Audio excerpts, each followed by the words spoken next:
What if I told you that you could create high quality YouTube content in under 10 minutes, without a film crew, without complex setups, and without leaving your office? The CEO I used to work for figured out how to do exactly that, and I'm about to share his entire system with you. Now look, as a founder, you know video works. I don't need to tell you that. And you've probably seen your competitors crushing it on YouTube while you're still stuck in this "I'll get to it someday" loop.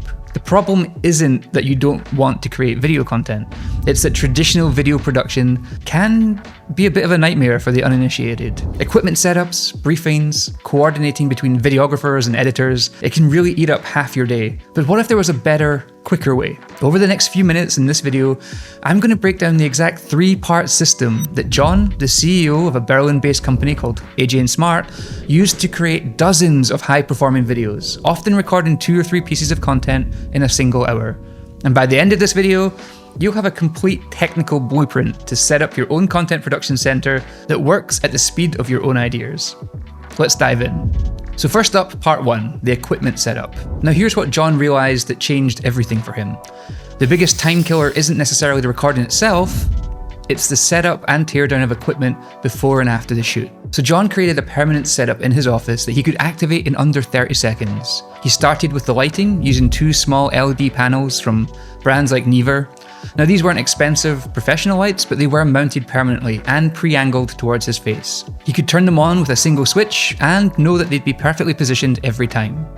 For the camera, he chose a compact Sony camera that stayed plugged in and was always focused on his face. This camera was connected directly to his computer, which eliminated the need to transfer files from SD cards later on. And the audio setup was equally streamlined. A boom arm with a Shure microphone, positioned once and never moved again. And it was also connected directly to his computer, so there was zero need for any file transfers. John even thought about the background strategically. His office was decorated with design sketches and post-its on the walls, creating an authentic workshop feeling without looking too staged. Everything was pre-calibrated, which meant no adjusting, no testing, and no "is this working" moments. Just turn on and record. So, on to the recording magic itself, part 2.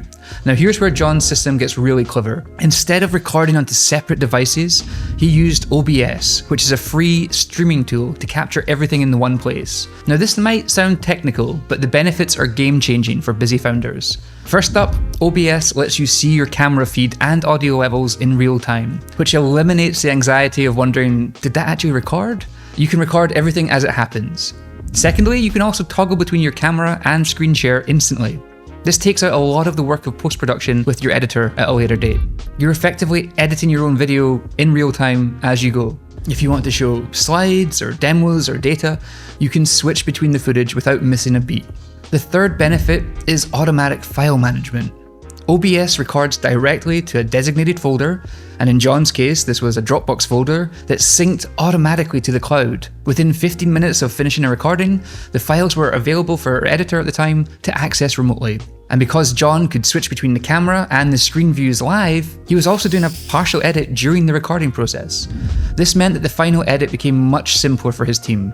The editor just needed to add some polish and some branded elements, not restructure the entire video. This dramatically reduced post-production times and made the whole process much more efficient. So next up, I want to talk about that streamlined post-production process. With clean, pre-edited footage automatically uploaded to Dropbox, John's post-production became incredibly efficient.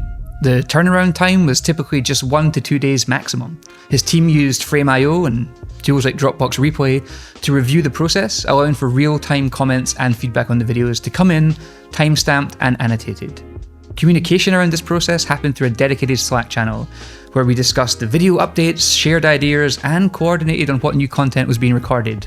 The system was often so efficient, in fact, that John could maintain a pipeline of around 3 to 4 videos at any given time. When inspiration struck, or he had a spare hour, John could knock out multiple videos in the one recording session. And the lack of setup friction meant he could capture ideas in the moment as they came to him, when they were still fresh and authentic. This spontaneity actually made his content more engaging, because it felt natural and timely. Now I want to touch briefly on the bigger picture. This system works for founders because it's not just saving time, it's about removing friction from the content production process entirely. When you eliminate the barriers between having an idea and getting it published, you start creating content that's a bit more authentic because it's captured in the moment. It's more timely because you can respond to trends immediately, and it's ultimately more consistent because the process is actually sustainable. If you wanted to supercharge this system today, you could add modern automation tools like Make or Zapier to automatically transcribe your videos, generate social media posts, create blog articles, and send detailed briefs to your editor. The foundation in this process that John built back in 2020 or so would integrate beautifully with today's automation capabilities. The real magic, though, is that it scales with your schedule, not against it. Traditional video production often requires you to block out large chunks of time and coordinate across multiple people. John's system, however, worked whenever he had something to say, whether that was a 10-minute window between meetings or a longer creative video session in the evenings or the weekends. Now, if you want to build this exact system as part of your company or for yourself, I've created a detailed implementation guide with specific equipment recommendations for a range of different budgets. So whether you're starting with a $500 setup or you're ready to invest in a premium $2,000+ setup, this guide will walk you through every step of that process. You can grab that free guide using the link in the description below, and it includes the equipment list, the setup instructions, and even the templates for organizing your content pipeline. So if this video helped you think differently about content creation as a busy founder, subscribe for more systems and strategies that actually work for busy executives and teams. Thank you so much for watching, and I'll see you again in the next video.